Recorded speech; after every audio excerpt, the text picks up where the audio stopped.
Bela negara adalah tekad, sikap, dan perilaku serta tindakan warga negara, baik secara perseorangan maupun kolektif, dalam menjaga kedaulatan negara, keutuhan wilayah dan keselamatan bangsa dan negara yang dijiwai oleh kecintaannya kepada Negara Kesatuan Republik Indonesia yang berdasarkan Pancasila dan Undang-Undang Dasar Negara Republik Indonesia tahun 1945 dalam menjamin kelangsungan hidup bangsa Indonesia dan negara dari berbagai ancaman. Secara ontologis, bela negara merupakan tekad, sikap, dan perilaku serta tindakan warga negara, baik secara perseorangan maupun kolektif. Secara epistemologis, fakta-fakta sejarah membuktikan bahwa bela negara terbukti mampu menjaga kedaulatan negara, keutuhan wilayah dan keselamatan bangsa dan negara yang dijiwai oleh kecintaannya kepada NKRI yang berdasarkan Pancasila dan Undang-Undang Dasar Negara Republik Indonesia tahun 1945. Sementara secara aksiologis, bela negara diharapkan dapat menjamin kelangsungan hidup bangsa Indonesia dan negara dari berbagai ancaman. Bela negara merupakan sebuah implementasi dari teori kontrak sosial atau teori perjanjian sosial tentang terbentuknya negara.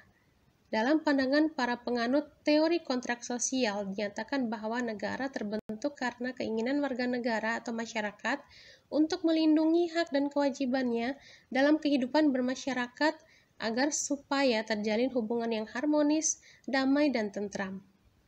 Setiap warga negara memiliki kepentingan masing-masing. Setiap kepentingan pasti berpotensi menimbulkan konflik kepentingan di tengah masyarakat. Negara dihadirkan oleh kesepakatan atau perjanjian antar warga negara di tengah masyarakat untuk melindungi hak dan kewajiban warga negara, serta untuk menjamin tidak ada konflik kepentingan antar individu di tengah masyarakat. Agus Subagio, halaman 2, 2015. Negara membutuhkan warga negara, sedangkan warga negara membutuhkan negara sehingga saling membutuhkan, saling melengkapi, dan saling mengisi atau komplementer.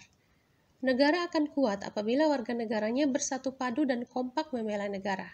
Sedangkan warga negara akan merasa aman, nyaman, damai, dan sejahtera apabila negara kuat karena ada jaminan yang melindungi warga negara dari negara yang kuat. Negara harus dibela apabila memang negara tersebut amanah dalam menjalankan pemerintahannya.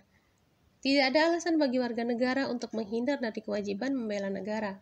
Untuk itu, warga negara harus patuh, taat, loyal, dan tunduk pada setiap regulasi yang dibuat oleh negara dalam upaya meningkatkan kesadaran bela negara. Konsep bela negara modern itu sendiri bukanlah sebuah konsep baru yang berseberangan dengan pakem yang sudah dibuat, namun di dalam konsep itu didefinisikan kembali apa itu bela negara masa kini dan bagaimana menghadapi ancaman per ancaman secara rinci. Dan apabila perlu dijelaskan pula lingkungan strategis dan konteks politik yang menjadi latar belakang ancaman itu, dan bagaimana ancaman bisa masuk dengan mudah ke tubuh bangsa dan negara Indonesia. Sebab, apabila ancaman itu telah berhasil diidentifikasi, maka negara akan dengan cepat tanggap dan senyap dalam melakukan pengawasan dan tindakan serta antisipasi. Kesadaran bela negara mulai dikembangkan dengan sadar sebagai bagian dari bangsa dan negara. Bangsa yang majemuk, bangsa yang mendapatkan kemerdekaannya bukan karena belas kasihan atau pengakuan dari bangsa-bangsa penjajah, namun direbut dengan segala pengorbanan seluruh rakyat mulai dari pengorbanan harta hingga pengorbanan jiwa dan raga. Dari kecintaan pada tanah air dikembangkan keinginan yang kuat untuk berbuat yang terbaik untuk negeri. Sadar menjadi bagian dari bangsa dan negara akan mendorong pada tekad, sikap, dan perilaku untuk menjadi warga negara yang baik, yang patuh dan taat pada hukum dan norma-norma yang berlaku. Kepentingan pribadi, kelompok, atau golongan harus diletakkan di bawah kepentingan bangsa dan negara. Dengan demikian, bangsa dan negara ini akan terus berjalan menuju cita-cita dan tujuan nasionalnya. Sikap dan perilaku yang dijiwai oleh kecintaannya kepada Negara Kesatuan Republik Indonesia yang berdasarkan Pancasila dan Undang-Undang Dasar Negara Republik Indonesia tahun 1945 merupakan prasyarat utama dalam menjamin kelangsungan hidup bangsa Indonesia dan negara.